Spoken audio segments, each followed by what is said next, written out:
সন্ন্যাসী চিন্ময় কৃষ্ণ দাসের গ্রেপ্তারি, বাংলাদেশে একের পর এক হিন্দুদের উপর অত্যাচার, এ নিয়ে বিশ্বজুড়ে নিন্দার ঝড়। আর এবার এই প্রথম নিজের দেশেই প্রশ্নের মুখে মোহাম্মদ ইউনুস। চিন্ময় কৃষ্ণ দাসের গ্রেপ্তারি নিয়ে বাংলাদেশেই প্রশ্নের মুখে মোহাম্মদ ইউনুস। ইউনুসের সামনে দাঁড়িয়েই সন্ন্যাসীর মুক্তির দাবিতে সরব হয়েছেন বাংলাদেশের কবি ফরহাদ মাজহার। দেখুন।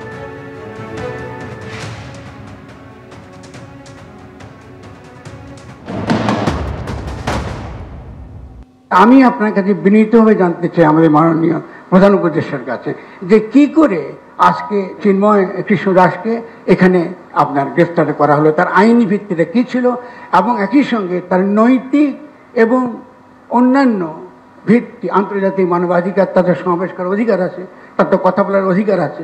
এবং আমি নিজে ব্যক্তিগতভাবে চিন্ময়ের সঙ্গে কথা বলেছি এবং আমার তাকে কোনোভাবে বাংলাদেশের রাষ্ট্রদ্রোহী বলে মনে হয়নি।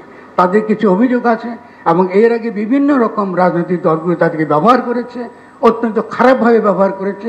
এই মানুষটি সেই ব্যবহার থেকে বেরিয়ে এসে, যেহেতু সে একটা সন্ত, একজন সাধু, তিনি এসে চেষ্টা করছেন সকলের সঙ্গে মিশে এটা করতে। ফলে তার কোনো কোনো কথার মধ্যে আমাদের হতে পারে, আমরা দ্বিমত করতে পারি, অমত করতে পারি, তর্ক করতে পারি, কিন্তু অবশ্যই তিনি বাংলাদেশের রাষ্ট্রদ্রোহী, বাংলাদেশকে ধ্বংস করতে চায়, এরকম কোনো রকম তৎপরতার সঙ্গে যুক্ত আছে। এটা আমার কাছে কোনো প্রমাণ নেই, অন্তত আমার কাছে নেই। মাজার ভাঙ্গা হচ্ছে, যারা মাজার ভেঙেছে আমি স্বরাষ্ট্র মন্ত্রণালয় থাকলে প্রশ্ন করতাম, তারা যারা ভেঙেছে তাদের বিরুদ্ধে কোনো মামলা হয় না, তাদের কাউকে তো গ্রেফতার করা হয়নি।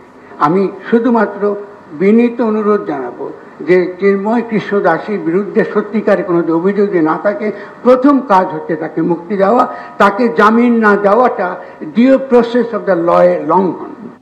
আপনারা শুনলেন বাংলাদেশের বিশিষ্ট কবি, তিনি সরাসরি মোহাম্মদ ইউনুসকে প্রশ্ন করছেন যে কোন আইনের বলে গ্রেপ্তার করা হলো সন্ন্যাসী চিন্ময় কৃষ্ণ দাসকে।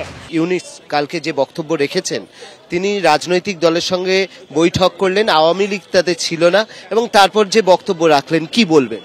উনি যে ধর্মের মানুষ, যেভাবে উনি ক্ষমতায় এসছেন ব্যাকডোর দিয়ে, তাকে এই বক্তব্য রাখতেই হবে এবং আগামী দিনে তারও অবস্থা হবে সেটা উনি বলছেন। আওয়ামী লীগ কেন আসেনি, আওয়ামী লীগ এলে তাদের যা অবস্থা হবে, যেটা আপনারা দেখেছেন বাংলাদেশ ছাত্র আন্দোলনের সময় শুধু বাঙালি হিন্দুদের উপরে অত্যাচার হয়নি, বহু যারা আওয়ামী লীগ ছিলেন, যারা হাসিনাপন্থী ছিলেন, তাদেরকেও হত্যা করেছেন, তাদেরকেও মেরেছেন নির্মমভাবে।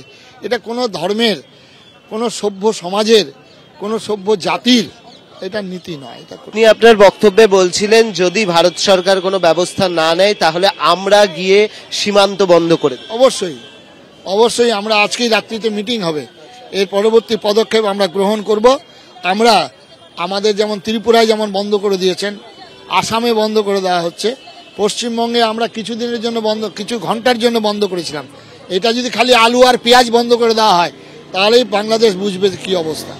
মানে সেটা কি আপনার মনে হচ্ছে যে এই পথে হাঁটতে হবে? ভারত সরকার কি কোনো ব্যবস্থা নিচ্ছে? আমাদের আশ্বস্ত করেছেন আগামী 15 দিনের মধ্যে ওনার একটা ব্যবস্থা হচ্ছে ভারত সরকারের তরফ থেকে।